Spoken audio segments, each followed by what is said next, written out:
Alors, bonjour, je m'appelle Fabrice Parisot. Je suis professeur des universités à l'université de Perpignan via Domitia. Et ma spécialité, littérature hispano-américaine, plus particulièrement Cuba et le Mexique. Le titre de ma thèse est Les épigraphes dans l'œuvre romanesque d'Alejo Carpentier, théorie et pratique. Je l'ai soutenu en 1994 devant l'université d'Aix-Marseille et mon directeur de recherche était le professeur Benito Pellegrin. Ta thèse, est-ce qu'elle est l'aboutissement d'un parcours traditionnel avec une licence, une maîtrise, un DEA? Ou est-ce que tu fais partie de ces gens qui ont eu un parcours plus singulier, voire plus intéressant avec, est-ce que tu as baroudé de par le monde avant de revenir à l'université? J'ai un parcours traditionnel, à savoir, après le baccalauréat, j'ai été élève des classes préparatoires à l'école normale supérieure, donc Hippocagne et Cagne. Et ensuite, j'ai fait ma licence à l'université d'Aix-Marseille, ma maîtrise, mon DEA et par la suite mon doctorat. Par curiosité, est-ce que tu peux nous dire sur quoi portaient tes mémoires de maîtrise et de DEA? Mon mémoire de maîtrise portait sur le roman Concierto Barroco d'Alejo Carpentier et mon DEA était une introduction à la thèse, à savoir une analyse des épigraphes dans quelques romans d'Alejo Carpentier avec une partie théorique au départ. Bon, alors à ce stade, on a envie de savoir d'où te vient cette passion pour cet auteur cubain qu'est Carpentier.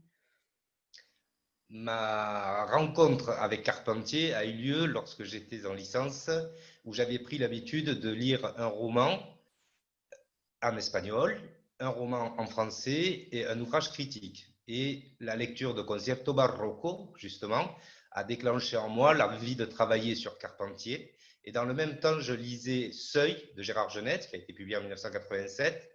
Et du coup, je m'étais rendu compte que les épigraphes dans Concierto Barroco faisaient sens.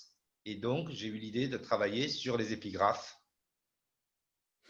Très bien. Et du coup, alors, est-ce que tu peux nous expliquer un peu comment est-ce que tu as prévu ton sujet de thèse, pourquoi celui-là, pourquoi envisager depuis cette perspective, pourquoi avec ce corpus, explique-nous un peu comment tu as travaillé. En fait, l'idée que j'avais soumise donc à mon directeur de recherche, c'était de montrer dans quelle mesure le paratexte, et plus spécifiquement dans ce cas-là les épigraphes, étaient vecteurs de sens. C'est-à-dire que souvent, le lecteur ou le critique, à l'époque en tout cas, ne faisait guère cas des épigraphes. À la rigueur, il les lisait ou pas.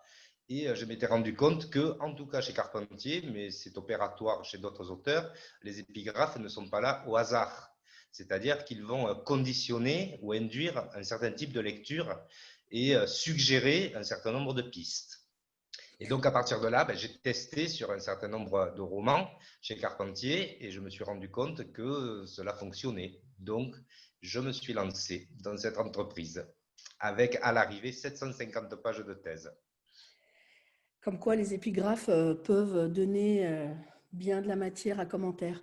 Est-ce que tu peux nous donner un exemple concret d'épigraphe qui te semble particulièrement conditionnant, j'utilise ce mot, bon, tu me pardonneras, pour le texte à venir?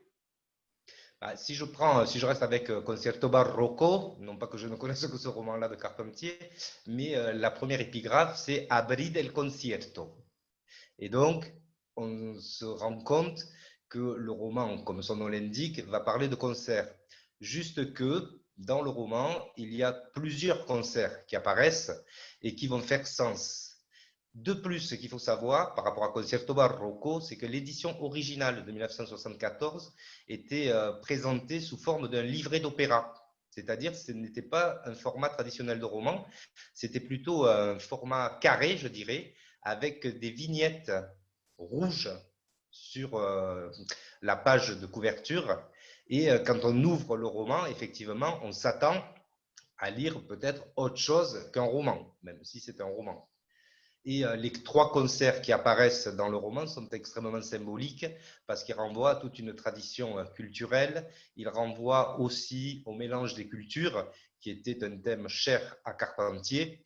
Et il faut savoir que le dernier concert est celui qui apparaît dans le chapitre numéro 8, le dernier chapitre, et qui est un concert donné par Louis Armstrong, qui annonce d'une certaine façon la révolution cubaine à venir.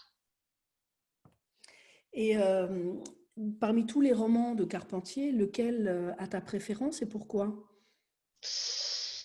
Ah, vaste question. Je dirais que j'ai effectivement un certain attachement à Concierto Barroco, mais ensuite, je dirais qu'il y a deux romans qui se détachent dans l'œuvre romanesque de Carpentier, qui sont Los Pasos Perdidos et El Siglo de las Luces, qui eux aussi portent des épigraphes. Los Pasos Perdidos, il y a une épigraphe avant chacun des chapitres. Et dans Le siècle des Lumières, il y a toute une série d'épigraphes qui sont tirées des désastres de la guerre de Goya et qui, inévitablement, font sens. Et alors, pour savoir ce que tu as voulu démontrer dans ta thèse, on a bien compris que c'était donc l'importance de ce lieu stratégique du texte pour le conditionnement de la lecture, l'interprétation, la réception. Mais est-ce que ça t'a permis de remettre, alors si ce n'est en question, du moins en perspective, la critique qu'il y avait eu sur cet auteur et qui, elle, pour le coup, ne prenait pas en compte les épigraphes? Euh, je dirais que remettre en question ce que la critique avait déjà montré ou démontré par ailleurs, euh, pas nécessairement, ou en tout cas en partie. On peut avoir d'autres interprétations qui n'avaient pas jusqu'alors été démontrées par la critique, notamment les épigraphes de Los Pasos Perdidos. D'accord, donc ça permet de renouveler quand même les lectures critiques sur ce corpus. Oui, ça permet de renouveler les lectures critiques, ça permet d'aller plus loin parce qu'en fait, ce que je pense avoir démontré, c'est que une épigraphe en fait ne fonctionne pas uniquement par rapport à la citation elle-même. C'est-à-dire que ce qu'il faut prendre en compte pour que l'épigraphe fasse sens, et c'est démontrable chez Carpentier, c'est que en fait c'est un corps tripartite, c'est-à-dire il y a la citation, il y a le nom de l'auteur d'où est tirée la citation, et il y a aussi l'œuvre d'où est tirée la citation. Et en fait, on se rend compte que parfois, ce n'est pas la citation elle-même qui fait sens, mais c'est plutôt la résonance de l'auteur d'où est prise la citation qui fait sens, voire le titre de l'œuvre d'où c'est pris. Et des fois, évidemment, ce sont les trois corps de l'épigraphe qui permettent de faire sens. Donc, ça fonctionne un petit peu sous forme de rhizome après. Et donc, on a des perspectives d'interprétation qui se multiplient. En tout cas, il faut savoir que Carpentier n'écrivait pas au hasard, loin de là. C'était quelqu'un qui travaillait extrêmement ses textes, qui les pensait. Si l'on prend un certain nombre de brouillons que j'avais pu acquérir, on se rend compte qu'il y a beaucoup de ratures, de flèches, de corrections, d'amendements. Et donc, Carpentier était quelqu'un qui aimait bien jouer avec le niveau culturel de son lecteur.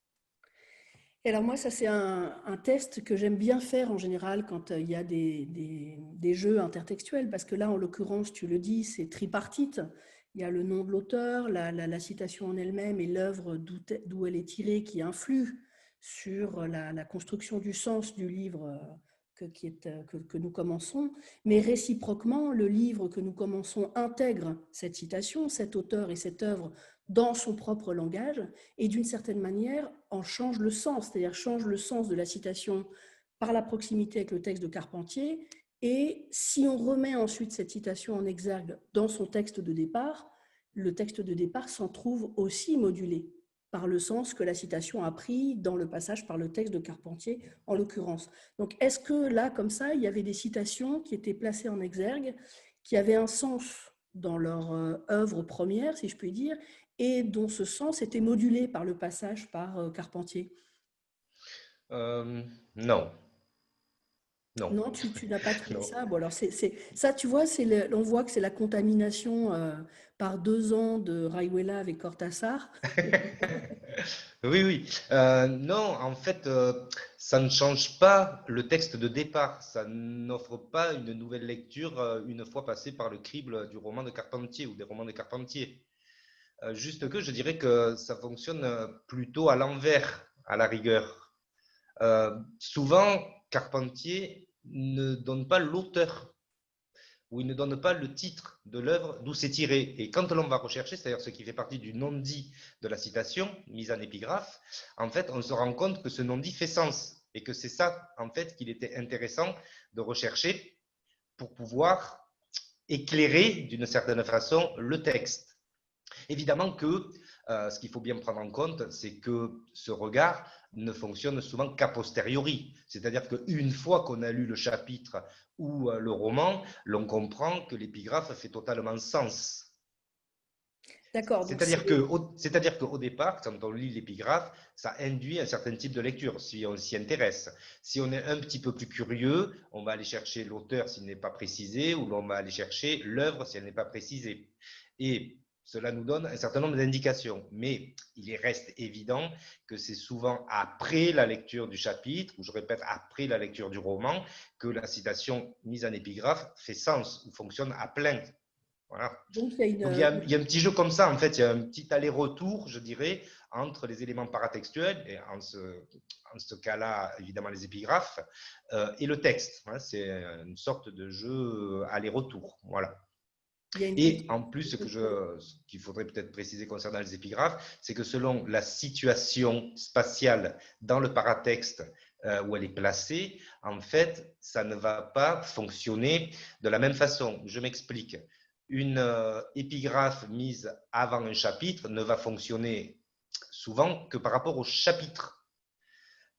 En revanche, une épigraphe mise en tête du roman va éclairer ou va induire une certaine lecture du roman dans son entier.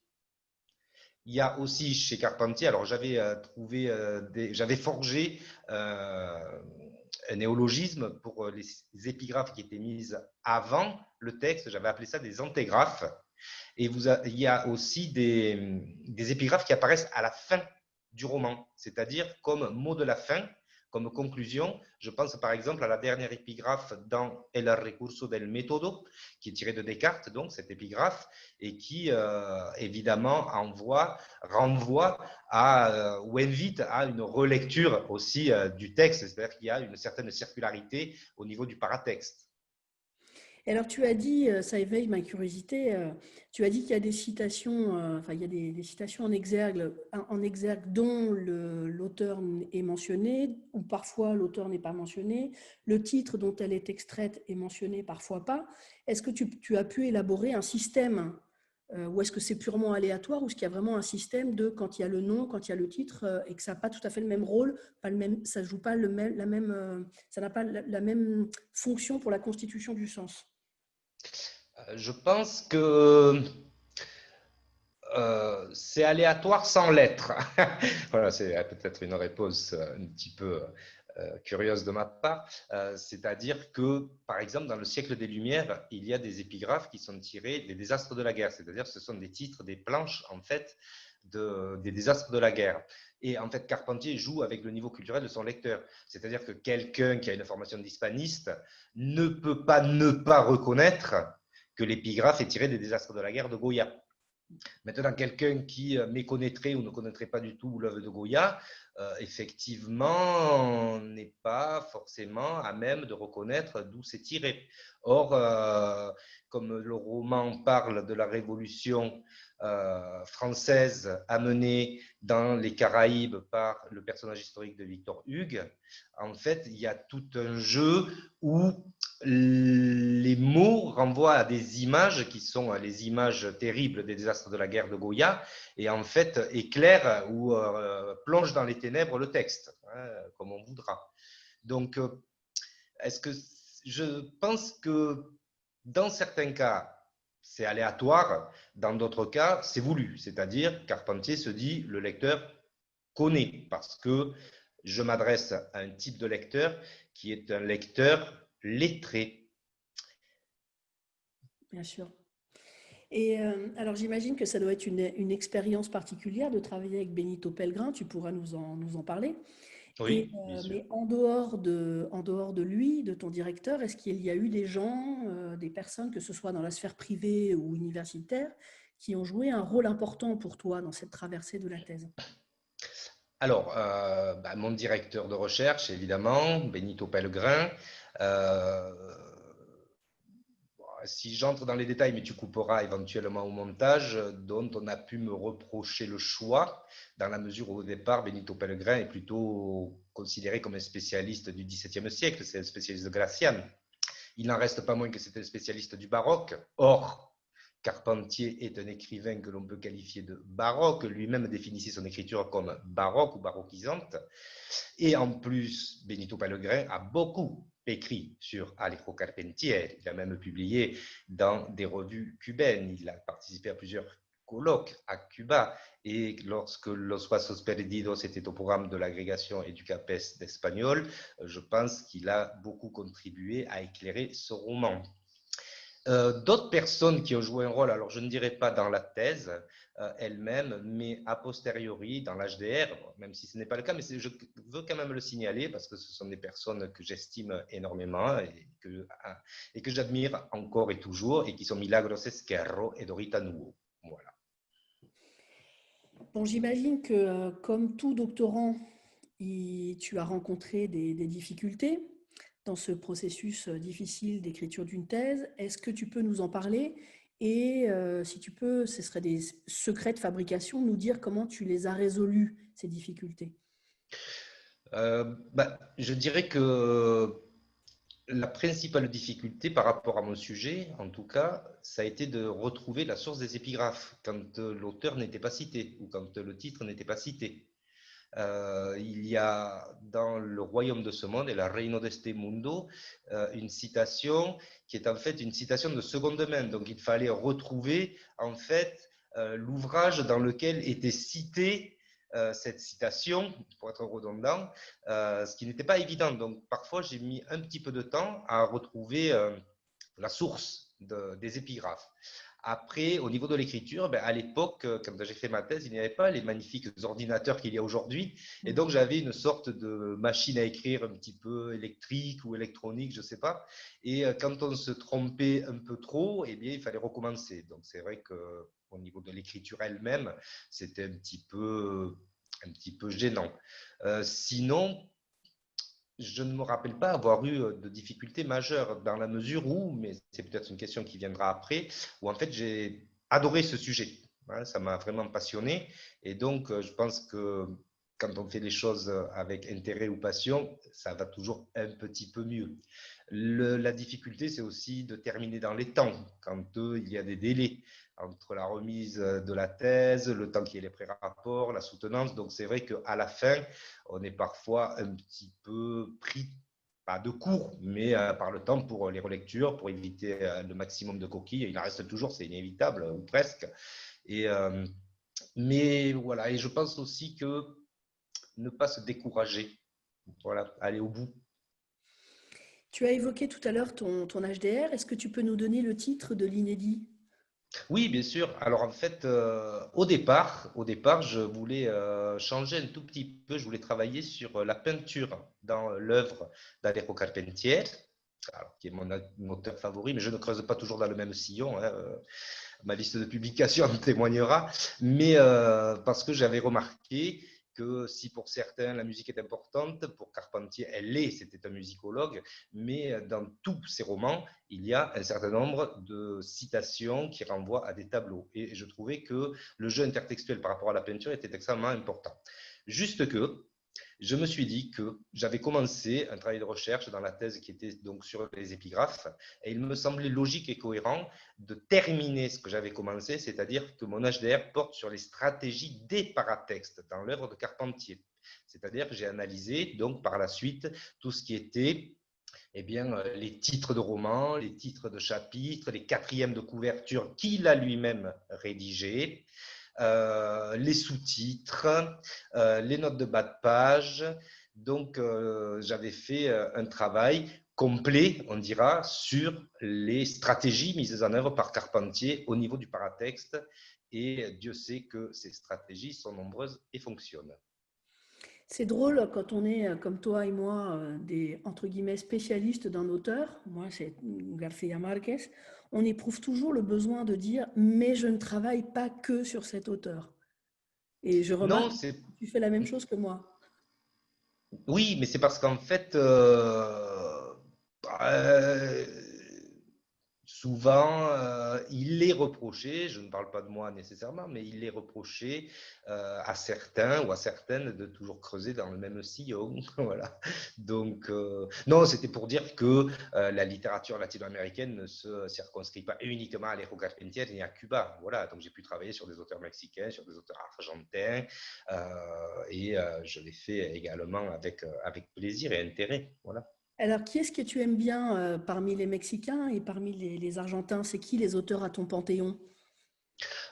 Chez les Argentins, il y a évidemment Borges, il y a évidemment Cortázar, mais plus proche de nous, je dirais, il y a Alan Pauls aussi, qui a éveillé ma curiosité. J'ai aussi travaillé sur le néo-policier mexicain, avec des romans totalement débridés.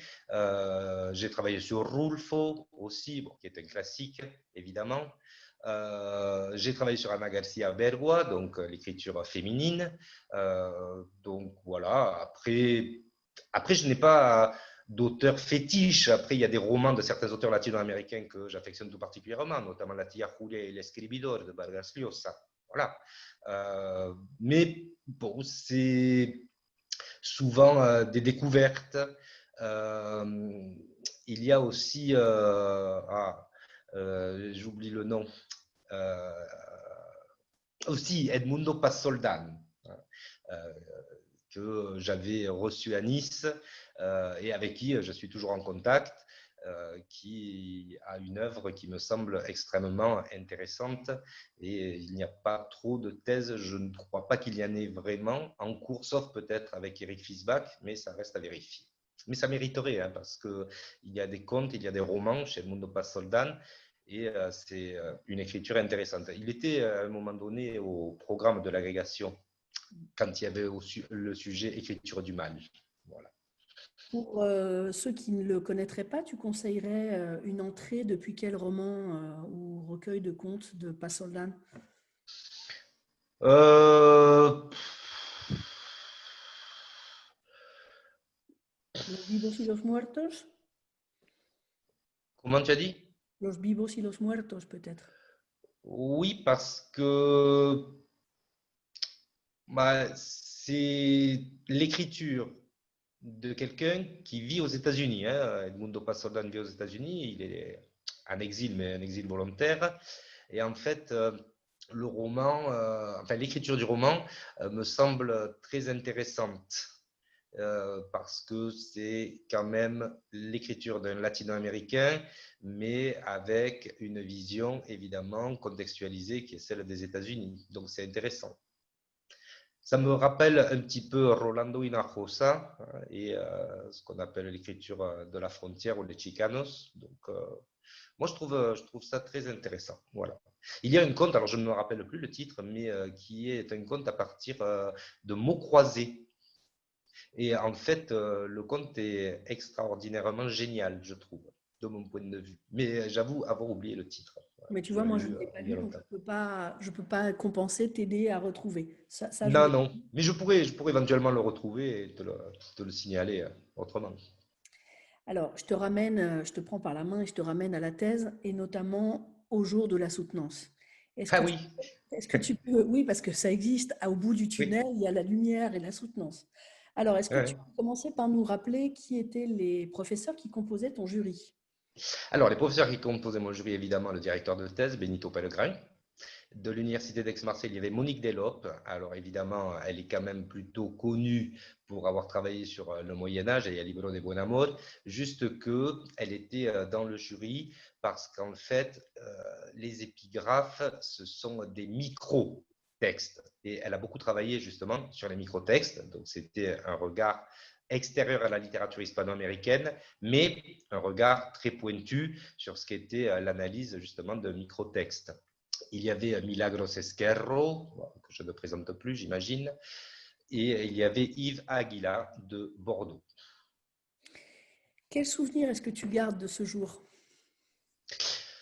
Euh, le souvenir que je garde, c'est...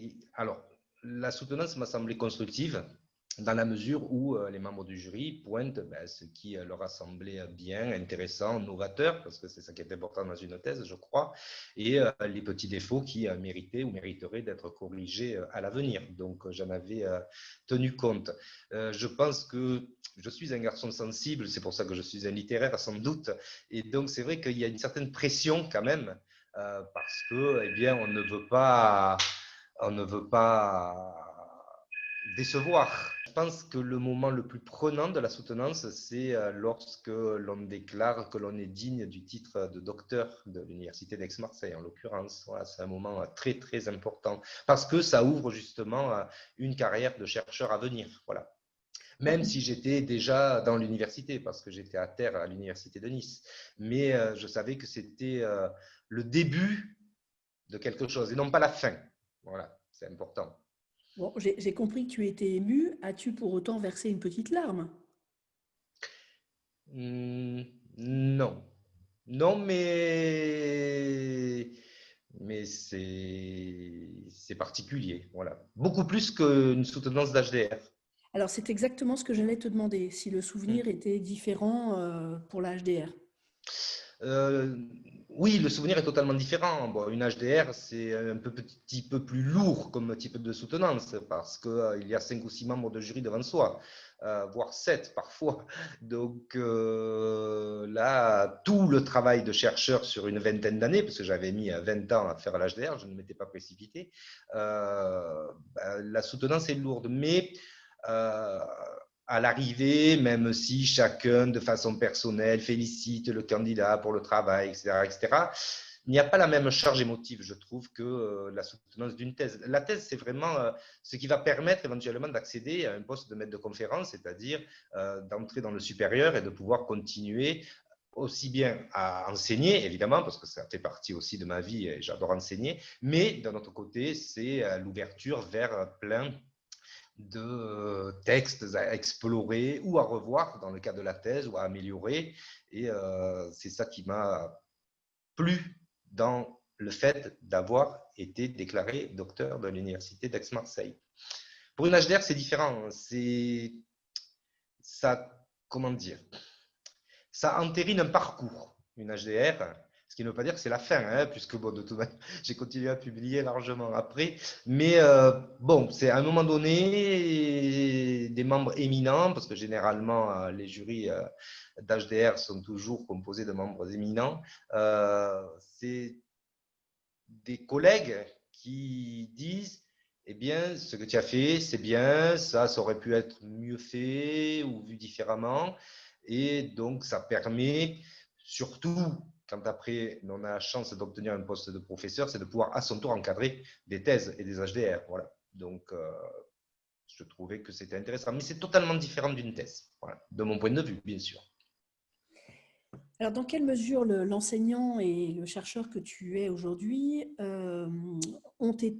continuent d'être influencés par ce travail de thèse, en dehors du fait que j'imagine qu'en cours, tu leur fais du Carpentier au petit déjeuner, au déjeuner et au dîner. Non.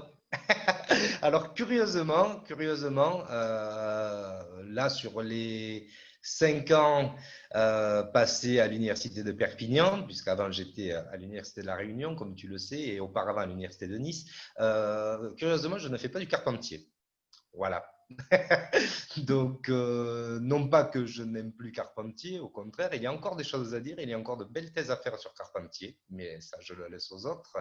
Euh, En quoi ça modèle l'enseignant-chercheur que je suis aujourd'hui? Ben, quand j'ouvre un roman, je m'empresse de regarder tous les éléments paratextuels s'il y en a. J'essaie de voir vers quelle direction l'auteur veut m'inviter à aller ou le chemin qu'il désire que je prenne. Et après, je vérifie si effectivement la lecture permet de corroborer ce que j'ai de façon intuitive estimé au départ. Je pense que la thèse m'a permis, mais je le dois sans doute à mon directeur de thèse, d'être extrêmement structuré. Voilà, ça, quand je fais cours, voilà, c'est toujours, enfin, je crois, hein, il faudrait que ce soit les étudiants qui le disent plutôt que moi, mais ça m'a appris à être extrêmement structuré, à bien relire les textes, à bien vérifier les notes de bas de page, voilà, c'est être sérieux quand l'on commet un article, par exemple, ou quand l'on propose une communication lors d'un colloque. C'est ça surtout, moi, que je retiendrai. Alors là, j'ai bien entendu ce que tu as dit. Tu as dit, dorénavant, quand je prends un roman, je regarde tout de suite s'il y a, enfin, de quoi est constitué le paratexte et le rôle que j'imagine qu'il va jouer dans ce que je vais lire. Du coup, tu vois, ça étaye une inquiétude personnelle de me dire, en fait, on ne sait plus lire, nous autres universitaires. On lit en lecteur critique, mais qu'est-ce qu'elle Ouais. vaut, cette lecture? Oui, oui, oui, oui. Moi, enfin, je pense que globalement, je lis non pas en tant que lecteur lambda pour le plaisir du texte en soi, mais c'est vrai que j'ai toujours un regard non pas critique, mais de critique. Voilà. Et Mais c'est vrai que peut-être ça fausse non pas la lecture, parce que bon, je pense ou j'espère que je comprends ce que je lis, mais je ne le lis pas comme quelqu'un qui ne s'intéresserait pas, par exemple, au paratexte, ou je ne le lis pas comme quelqu'un qui serait totalement en dehors de la sphère hispaniste. Voilà. Donc, je veux dire que si je donne un exemple qui fait partie de ma vie privée, ma compagne est maître de conférence en anglais et elle lit là des romans hispano-américains mais en français et en fait elle ne les lit pas du tout comme moi je les lis. C'est une évidence parce que elle n'a pas toutes les références forcément et elle n'a pas le même œil critique par rapport à la culture hispanique. bon, mais du coup, pour qu'on comprenne un peu l'équilibre entre le lecteur et le lecteur critique que tu es, est-ce que tu sais encore lire sans un crayon à la main? Euh, oui, oui, oui, oui, oui, oui, oui, sans un crayon à la main, oui. Mais quand je lis, eh bien, parce que je suis sans doute conditionné, je vais peut-être faire davantage attention à tout ce que sont les jeux intertextuels, par exemple, mis en œuvre par l'auteur. Et j'essaie de réfléchir à la stratégie que l'auteur a voulu mettre en œuvre à travers l'utilisation justement de ces références qui sont parfois implicites, parfois explicites, évidemment. Mais il est évident que quand bien même on a une certaine culture, on ne peut pas tout repérer parce que, eh bien, on n'a pas la même culture que l'auteur lui-même. On n'a pas lu les mêmes choses nécessairement. Alors, question difficile parfois ou heureuse dans d'autres circonstances, est-ce que tu as relu ta thèse? Alors oui, à un moment donné, j'ai relu ma thèse et mon Dieu, 20 ans de distance, on se rend compte que certaines choses auraient pu être mieux formulées ou que certaines choses auraient pu être présentées différemment. Bon, quand j'étais au CNU et que l'on fait les qualifications, j'avoue que j'étais quand même clément avec les jeunes docteurs quand, par exemple, certains collègues étaient un petit peu critiques, je disais, mais moi, si je regarde mes articles d'il y a 20 ans, ou même ma thèse, je me dis que j'ai peut-être pas fait mieux qu'eux. Donc, il faut quand même être un petit peu humble et regarder en arrière et pas là où on est arrivé au bout de 20 ans de pratique. Voilà. D'accord. Et donc, tu l'as relu en te disant, mon Dieu, que le temps passe. Euh, Oui, hélas. Non, mais est-ce que du coup, après cette relecture, tu l'as regardée comme une vieille chose que tu as bannie au fin fond de ta bibliothèque, ou est-ce que quand même tu lui tapotes sur la tête de temps en temps? Non, parce que de temps en temps, je suis revenu à la thèse selon les articles que j'ai pu faire par la suite. Comme j'avais déjà dans cette thèse une très vaste bibliographie très exhaustive sur Carpentier, bon, ça me permettait de voir où est-ce que je pouvais chercher un certain nombre de renseignements pour ne pas répéter ce qui a déjà été fait. C'est toujours un petit peu dommage. Donc oui, oui, j'y suis revenu. Après, est-ce que je l'ai bannie? Non, pas du tout. Elle est toujours dans ma bibliothèque. Et alors, non pas que j'en sois fier, hein, parce que bon, je ne suis pas un garçon fier, chacun le sait, je crois. Juste que, comme j'ai dit tout à l'heure, ça a été pour moi la possibilité de continuer à faire de la recherche dans un cadre qui me convient tout à fait, qui est l'université. Voilà. Tu en as parlé un peu tout à l'heure à propos des difficultés que tu avais pu rencontrer, mais j'aimerais bien qu'on y revienne. Quels sont les conseils que tu donnes aux jeunes doctorants? Alors, moi, le premier conseil que je donnerais à un jeune doctorant, c'est de travailler sur un sujet qui lui plaît vraiment. Ça, c'est euh, la première chose, je dirais, qui, à mes yeux, a son importance. Quand un étudiant venait me voir ou vient me voir pour travailler sur un sujet de master, un ou deux, ou éventuellement une thèse, je lui demande toujours sur quoi il veut travailler, ou il a envie de travailler. Donc, il me donne un certain nombre de pistes ou d'indications, et à ce moment-là, on affine, bien sûr. Mais je crois que le plaisir de travailler sur un sujet donné est une condition sine qua non à une possible réussite. La deuxième chose, c'est de travailler de façon méthodique, c'est-à-dire quand on lit un roman ou des romans, de faire des fiches, de bien noter les pages quand on prend les citations, de les noter de façon correcte. Pareil quand on utilise la critique. Je pense que ne pas se précipiter, travailler avec une problématique que l'on a définie et que l'on essaie de suivre. Un autre conseil que je donnerais, ne jamais écrire l'introduction au départ, mais l'écrire toujours à la fin, une fois le travail fini, puisque l'on sait ce que l'on a fait et où l'on est arrivé. Ce qui permettra évidemment de poser les bases ultérieurement, je crois. De ne pas se décourager non plus, parce que c'est vrai qu'il y a des fois où, parce qu'on ne trouve pas un article, ou parce qu'on n'a pas pu accéder à un livre, ou parce que, eh bien, on est fatigué, ou on est pris par le travail, ou on a une vie familiale, des fois on baisse un peu les bras. Mais je pense que si vraiment on travaille sur un sujet qui nous passionne, eh bien, il faut aller jusqu'au bout. Voilà, moi, le conseil que je donnerais à un jeune doctorant.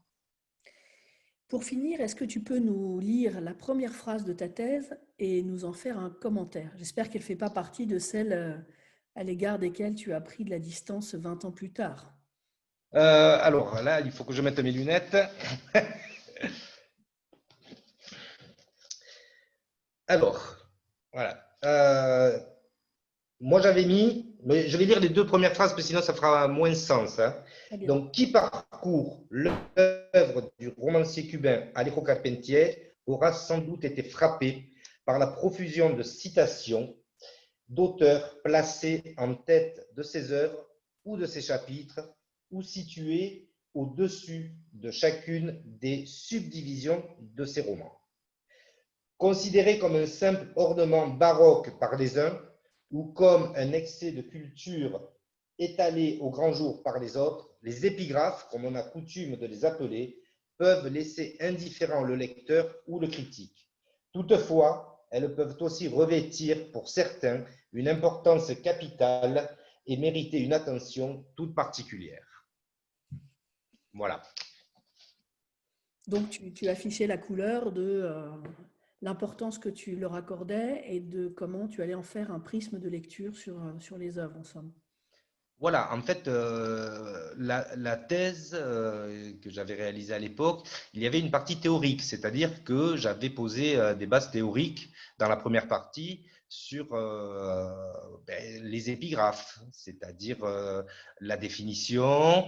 Ensuite, j'avais fait un historique des épigraphes aussi bien en France qu'en Amérique latine, qu'en Espagne. Ensuite, où c'est qu'on trouve des épigraphes? Et j'avais forgé, comme je l'ai dit tout à l'heure, le néologisme antégraphe et postgraphe. Ensuite, les diverses fonctions qu'elles peuvent revêtir. J'avais aussi montré qu'une épigraphe fonctionne à 3 niveaux, c'est-à-dire le corps tripartite dont j'ai parlé tout à l'heure. Donc, j'avais posé toutes ces bases-là, mais j'avais pris la précaution d'intituler cette partie pour une théorie de l'épigraphe. C'est-à-dire que, évidemment, ça pouvait être discuté et ça pouvait être complété. Ce qui a été le cas d'ailleurs après, parce que j'avais participé à 2 colloques sur la citation à Aix-en-Provence et j'avais complété avec un certain nombre d'apports que j'avais par la suite trouvés chez certains critiques. Très bien. Écoute, Fabrice, je te remercie beaucoup pour cet entretien et je te rends au soleil de Perpignan. Et il fait très beau et très chaud. Profites-en. Merci encore. De rien.